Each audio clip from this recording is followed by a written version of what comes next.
Hi everyone. आज के lecture में हम टोटल इंटरनल रिफ्लेक्शन से क्वेश्चन सॉल्व करेंगे। क्वेश्चन में आपके पास गिवन है a luminous object O is located at the bottom of a big pool of liquid of refractive index mu and depth h. The object emits rays upward in all the directions so that a circle of light is formed at the surface of the liquid by the rays which are refracted into the air.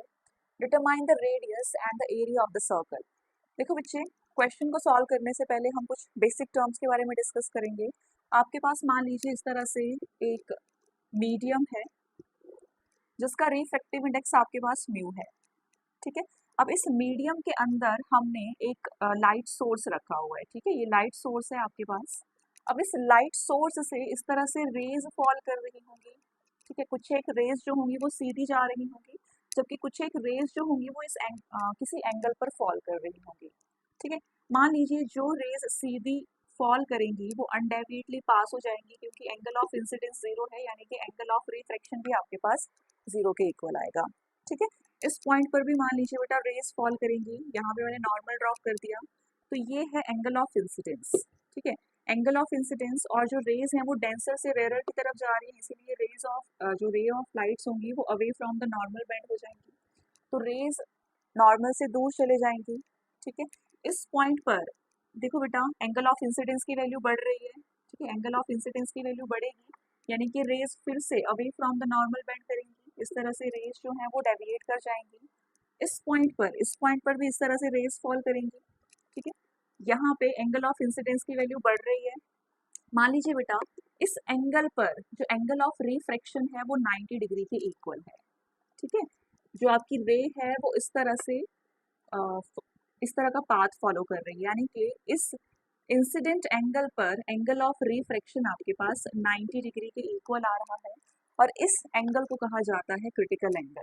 वो angle of incidence जिस पे refracted जो आपके पास angle of refraction होता है वो 90 degree के equal आए, उस इंसिडेंट एंगल को कहा जाता है क्रिटिकल एंगल, ठीक है।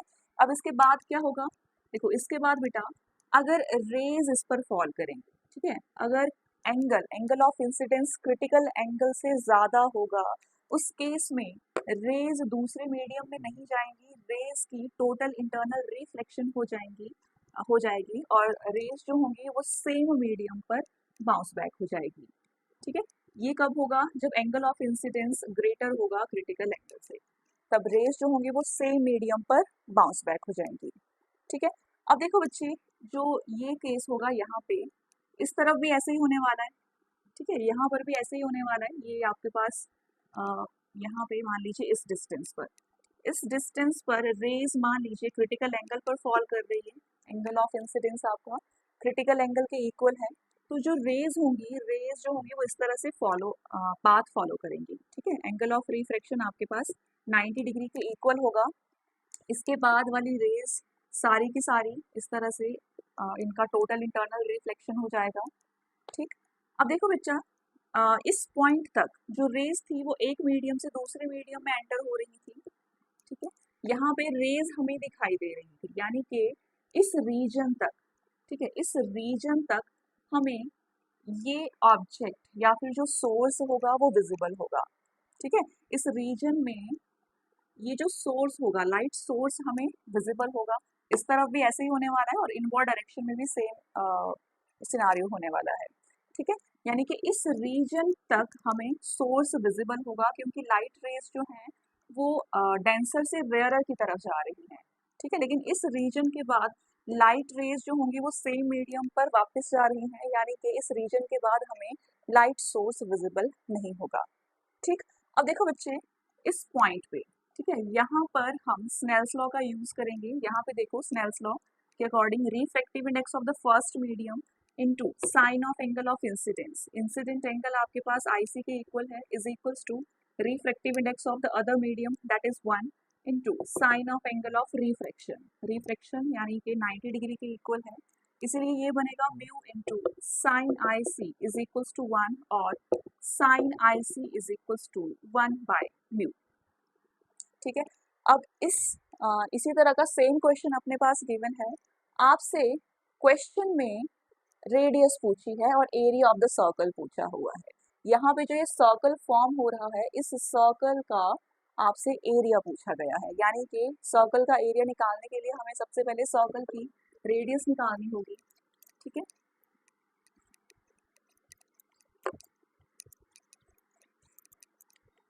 देखो बच्चे, आपके पास इस तरह से एक लिक्विड है, ठीक है, जिसका रिफ्रैक्टिव इंडेक्स म्यू के इक्वल दे रखा है। यहाँ पर हमने एक लाइट सोर्स प्लेस करके रखा हुआ है। लाइट सोर्स से कुछ रेज इस तरह से सीधी जाएंगी, लेकिन कुछ एक रेज नॉर्मल पर बैंड हो जाएंगी। ठीक है, लास्ट पॉइंट पर मान लीजिए यहाँ पर रेज जो हैं वो क्रिटिकल एंगल पर फॉल कर रही हैं, और हमें पता है कि अगर angle of incidence critical angle के इक्वल होगा तो रेज जो होंगी वो इस तरह से पाथ फॉलो करेंगी, यानी कि एंगल ऑफ रिफ्लेक्शन आपके पास 90 डिग्री के इक्वल रहेगा। ठीक है, सेम यहाँ पर भी होगा। इस पॉइंट के बाद हमें लाइट सोर्स विजिबल नहीं होगा, ठीक है, क्योंकि जो रेज होंगी, रेज टोटली इस तरह से रिफ्लेक्ट बैक हो जाएगी मीडियम के अंदर।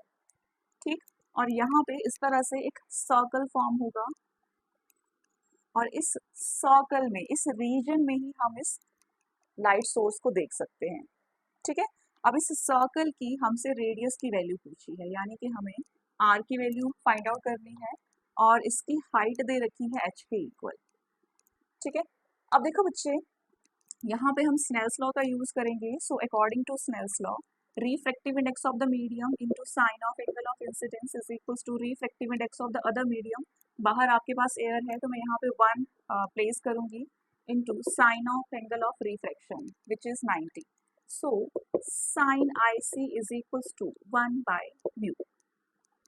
ठीक है, अब देखो बच्चे, यहाँ पे ये एंगल IC के इक्वल है, यानी कि ये एंगल भी आपके पास IC के इक्वल होगा। आपके पास अगर इस तरह से दो पैरेलल रेज हों, अगर ये एंगल आपके पास IC के इक्वल है तो ये एंगल भी आपके पास IC के इक्वल होगा। ठीक है, अब इस ट्राइंगल का यूज करके हम R की वैल्यू फाइंड आउट कर सकते हैं। ठीक है, ये एंगल आपके पास 90 के इक्वल होगा, 90 के सामने वाली साइड हाइपोटेनस, इसके सामने वाली साइड परपेंडिकुलर, और यहाँ पे ये आ गया बेस। ठीक है, अब इस ट्राइंगल का यूज करके हम tan IC की वैल्यू निकालेंगे। tan IC is equals to perpendicular upon base. So tan IC perpendicular, perpendicular आपके पास R के इक्वल है, एंड बेस, बेस आपके पास H के इक्वल है। ठीक है, अब tan थीटा होता है sin थीटा अपॉन cos थीटा, तो इसे लिखा जा सकता है sin IC over cos IC की फॉर्म में is equals to R over H। ठीक है, अब देखो बच्चे, cos IC हमें पता है sign square theta plus cos square theta, ये 1 के इक्वल होता है। ठीक है, तो यहाँ से कॉस स्क्वायर थीटा को लिखा जा सकता है 1 माइनस साइन स्क्वायर थीटा की फॉर्म में, और cos theta is equals to square root of 1 minus sine square theta. ठीक है, तो यहाँ पे ये इक्वेशन बन जाएगी sine IC over square root of 1 minus sine square IC is equals to R over H। ठीक है, अब साइन IC अपने पास 1 ओवर म्यू के इक्वल दे रखा है, तो ये इक्वेशन बनेगी 1 over mu divided by 1 minus 1 over mu square is equals to R over H। ठीक है, तो ये बनेगा 1 ओवर म्यू डिवाइडेड बाय, इसे सॉल्व करेंगे, ये बनेगा म्यू स्क्वायर माइनस 1। ठीक है, हमने एलसीएम लिया म्यू स्क्वायर, तो यहाँ पे म्यू स्क्वायर आएगा माइनस 1, और इस पूरे का square root is equals to R over H। ठीक है, अब म्यू स्क्वायर को स्क्वायर रूट से बाहर हम रख सकते हैं, प्लेस कर सकते हैं, तो आपके पास वैल्यू बनेगी 1 over mu divided by square root of mu square minus 1 और 1 ओवर म्यू। ठीक है, is equals to R over H। ठीक है, यहाँ से म्यू कैंसिल हो गया, और H को हम लेफ्ट हैंड साइड में शिफ्ट कर सकते हैं, तो ये बनेगा H over square root of mu square minus 1 is equals to R।